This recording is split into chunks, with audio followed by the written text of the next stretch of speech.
Hi అండి, welcome back to our channel MKR. ఈరోజు వచ్చేసి కోటి కుంకుమార్చన, కోటి లలిత సహస్రనామాలు జరుగుతున్నాయండి. ఇక్కడ ఈ అమ్మవారిని ప్రతిష్ఠించారు. శ్రీ లలిత త్రిపుర సుందరి అమ్మవారు అండి. ఈ అమ్మవారిని ఇక్కడ విగ్రహ ప్రతిష్ఠ చేశారు ఈ గుళ్ళో. మా ఇంటి దగ్గర ప్రతిరోజు ఉదయం సాయంత్రం కోటి కుంకుమార్చన జరుగుతుందండి. ఇక్కడ చాలామంది వచ్చి ఇందులో పాల్గొంటున్నారు. ఆ చల్లని తల్లి చూపు వీళ్ళందరి మీద ఉండాలని నేనైతే మనస్ఫూర్తిగా కోరుకుంటున్నానండి.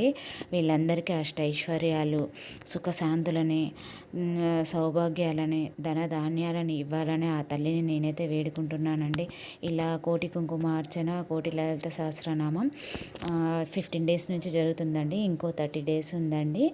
ఈలోపు అమ్మవారి కోటి కుంకుమార్చన, లలిత సహస్రనామాలు జరుగుతాయండి. ఈ చల్లని తల్లి అందరినీ చల్లగా కాపాడాలని నేనైతే కోరుకుంటున్నానండి. ఇది మంగళవారం రోజు తీసిన వీడియో అండి. పొద్దున సాయంత్రం 2 పూటలు తీసిన వీడియో అండి. ఇది అమ్మవారిని చూపించడం కుదరట్లేదండి, అయ్యగారు వద్దన్నారు, అందుకని మీకు చూపించట్లేదు.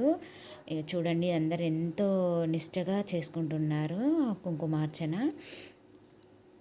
ఈ అమ్మవారు అందరినీ చల్లగా కాపాడాలనుకుంటున్నాను. ఈ వీడియో మీ అందరికి నచ్చింది అనుకుంటున్నాను. నచ్చినట్లయితే సబ్స్క్రైబ్ చేసుకోండి, లైక్ చేయండి, షేర్ చేయండి. Thank you friends.